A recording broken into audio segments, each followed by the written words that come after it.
And I got tired of it, and I like tech enough, so I bought a couple cameras, just put them around my house, not to like identify them, right? Like, who cares about that? But so that they would just see that there's a camera there. Like, hey, you probably shouldn't, mess with my house, right?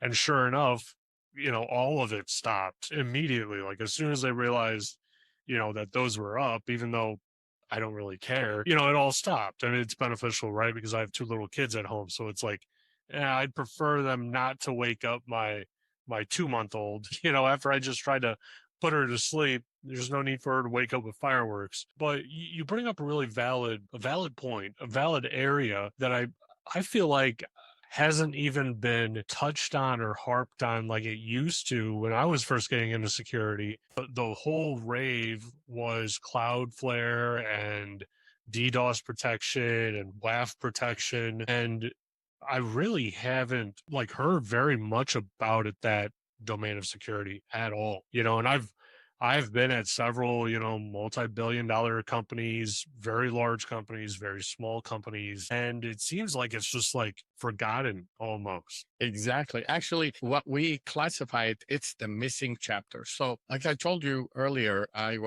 started in cybersecurity in the early 90s. In the dot-com boom, I joined one of the best probably companies at that time in Maryland. It's called DJX Web Hosting. We were the it. Everybody hosted with us. And I cannot tell you how many attacks have we received. 99, 2000. We hold 40% of the internet traffic through DJX. We ran major pipes of 48s. By the way, it's a joke now. But then that's what we did. But the attacks were relentless. DDoS attacks. We had DNS poison, DNS spoofing, email spoofing, session hijacking, all types of attacks. And that's in the late 90s, early 2000s. Fast forward to today. These attacks are still being used, but the way they are being deployed, different techniques and tactics. So if you look at the threat vectors, they're all, by the way, in general, are part of the weakness of the TCP/IP protocol. And this is our problem. TCP/IP version 4. Yes, they say you can go to 6, yeah, but we depleted all the IP pool for TCP/IP version 4. And that's where all the flaws are in, because we're still running as an internet, we're still running old code. We're still running, by the way, Unix machines on Solaris. We're still running that. You will find a DNS server somewhere. But when it comes to domain security is built on registrars, and registrars speak with registries. A registry, think of it like the owner of the map of how we deploy things on the internet from a naming convention point of view, meaning domain name convention. So VeriSign today manage .com, .net. There are 13 root servers, only 13, and they're allocated to certain entities to operate them. But under these registries, there are accredited registrars. They're accredited by ICANN. And here's where it begins. You will have corporate registrars that are secured and retail registrars that are not very secured. And you have the mom and pop shop in some country out there. So think about it in terms of how things happen. There's a global company and you have, call it dot and then country name. I'll give you an example. .uk is a country. .us is a country. That's called CCTLD. Country called top level domain. And then you have GTLD, global top level domain, which is something like a .com, .net. Now, if somebody wants to attack a company, you go through the soft targets. You mentioned it. You don't want to be the easy part, right? You want to be the soft target. No, but that's what they do. They go through the soft targets, the exposed soft target. Why should you go and attack an organization or an enterprise that spend hundreds of millions of dollars on their firewalls, EDRs, XDRs, IPS, name it? They have it. And by the way, nothing is integrated, but they have. But then the perimeter seems like well defended. Why would you want to breach that perimeter when you can attack their domain names and all you got to do some social engineering attack and no hacking techniques are needed? Or, which even best, I look at the company, yeah, they have a presence in Vietnam. Beautiful. Go hack into that registrar over there. That's it. And by the way, it's not going to be well defended. 99 out of 100, it's not going to be well defended unless you're working with a registrar who creates the defense mechanism for those domain names that they're managing, such as the company I work for. In such case, that domain name portfolio has a moat around it, virtual moat. And that virtual mode is the protection mechanism.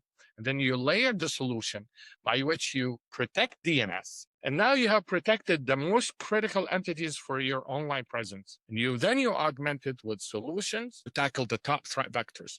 You want to see how many domain names got registered on a daily basis that are associated with that brand? How many were re-registered? How many were dropped? How many are classified as, we call them, dormant domain names?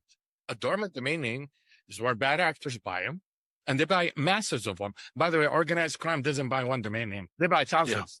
Yeah. Everywhere with multiple extensions. So they buy them and sit on them, and then they activate them, meaning weaponize them as part of a campaign. And then they deploy, and they deploy in mass. While people are asleep or while people are busy at work launching something, they will take that opportunity and attack that corporation. So if, let's say we're launching a product, and they're hearing, and in September, we're going to launch a product, but we didn't disclose yet the full date. So, okay, I'm going to attack them in September. We'll attack that enterprise in September. And this is what we're going to do. We're going to do a blended attack, and we're going to go after the exposed surfaces. The exposed surfaces are the ones I described: your domain name, your DNS, your email gateway, anything that you can query on the internet. And by the way, you don't have to be a genius to go to any online service and you will query any company. You will see, you don't have to go far. Go to their job postings. You would know what kind of infrastructure they have internally. The information job posting will describe what most companies offer inside, within their enterprise. They'll say, I want you to know, for example, XYZ software release and so forth. That's it. They've already known what's inside. They can query your WAF or your firewall.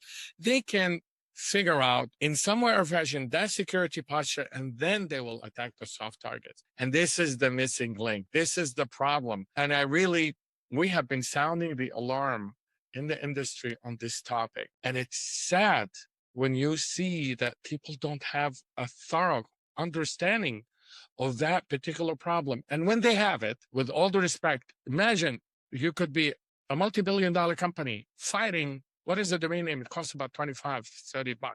Yeah. They're fighting the organization for how you're going to protect 25. Man, this is your reputation. You should have brand protections partner.